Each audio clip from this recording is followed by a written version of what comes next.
एक बच्चे की आंखों में आंसू हैं और वो सुबक सुबक कर रो रहा है। जब वार्डन उससे पूछती है कि ऐसे क्यों रो रहा है, चुप हो जा, तो वो जवाब देता है कि माँ, मुझे माँ से मिलना है। इस बच्चे का नाम है अर्पण। दूसरों की खुशी में तो सब खुश होते हैं, बात तो तब है जब आप किसी के दुख में उसका साथ निभाओ। पर आजकल तो लोगों के पास खुद के लिए ही समय नहीं है, ऐसे में वो दूसरों के बारे में क्या ही सोचेंगे। पर पश्चिम बंगाल के करीमपुर में रहने वाले अर्पण बनर्जी ऐसे नहीं है। वो दूसरों की भावनाएं, परिस्थिति, मजबूरी और तड़प बखूबी महसूस कर सकते हैं। अर्पण जब छोटे थे तो बहुत शरारती हुआ करते थे। माँ बाप के पास इतना समय नहीं हुआ करता था कि वो अर्पण को अपना पूरा समय दे पाएं। कहीं अर्पण बिगड़ न जाए, ये सोचते हुए उनके माँ बाप ने उन्हें आश्रम में भर्ती करवा दिया। हालांकि अर्पण 6th में थे, पर माँ बाप से बिछड़ने का दुख तो माँ बाप से बिछड़ने का दुख होता है। फिर ये मायने थोड़ी करता है कि आपकी उम्र क्या है। उम्र चाहे जो भी हो, दुख तो एक ही होता है। आश्रम में सारी सुख सुविधाएं होते हुए भी अर्पण को हमेशा अपनी माँ की कमी खलती थी। उन्हें अपनी माँ की बहुत याद आया करती थी। ऐसी बहुत सी चीजें थीं जो वो अपनी माँ को बताना चाहते थे, पर कभी बता ही नहीं पाए। बचपन में आश्रम में चले जाने के बाद अर्पण बहुत इंट्रोवर्ट हो गए थे। वो उन दिनों अपनी माँ से 1 महीने में बस एक ही बार मिल पाया करते थे। पर आश्रम में कुछ लोग ऐसे भी थे जिनसे मिलने कभी कोई नहीं आता था। जब अर्पण उनके बारे में सोचते हैं तो उन्हें बहुत बुरा लगता है। उस वक्त अर्पण को अपना दुख लगता ही नहीं था। उन्हें लगता था कि कम से कम मैं अपनी माँ से महीने में एक बार ही सही मिल तो लेता हूँ। ये लोग तो कभी अपने माँ बाप से नहीं मिल पाते। पता नहीं इन्होंने कितने दिनों से अपने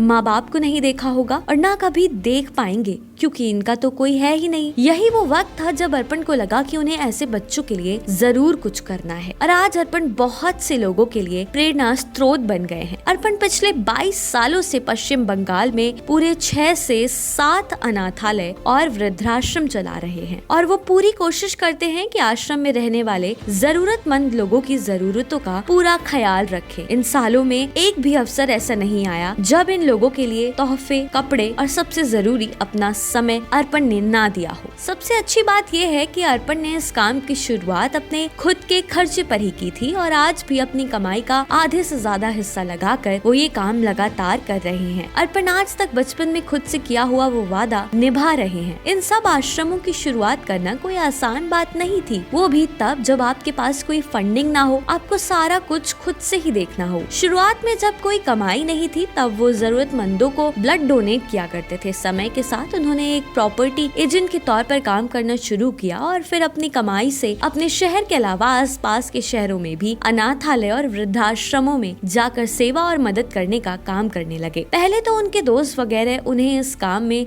सपोर्ट नहीं किया करते थे, पर फिर धीरे धीरे उनके इस नेक काम में उनके कई दोस्त भी मदद करने लगे। इतना ही नहीं, ये इतने रहम दिल हैं कि करीमपुर की सड़कों पर रहने वाले बेसहारा लोगों की जरूरत का भी अर्पण पूरा ख्याल रखते हैं। वो अपनी तरफ से पूरी कोशिश करते हैं कि उन लोगों के काम आ सके और उन लोगों के अपने बन सके जिनका कोई अपना नहीं है। अर्पण 22 सालों से अनाथ आश्रम और वृद्धाश्रम चला रहे हैं, पर अर्पण इस कोशिश में है कि वो ठंड में सड़क के किनारे सोने वाले बेसहारा लोगों की सहायता भी कर सके, जो ठंड में सिकुड़ते रहते हैं। वो इन लोगों को एक आशियाना देना चाहते हैं। वो चाहते हैं कि इनके सर पर भी छत हो, इनके पास सच में ठंड से बचने के लिए कंबल हो, ना कि घनी रात और तारों की चादर। उनके पास खाना हो, खाने के लिए वो रोज रात को भूखे ना सोए या फेंका हुआ और पड़ा हुआ खाना ना खाए। इस भागती दौड़ती जिंदगी में कुछ लोग हैं जो आज भी अर्पण जैसे हैं। उनके पास इतना समय है कि वो लोगों के बारे में सोचें और उनकी सहायता करें और उनके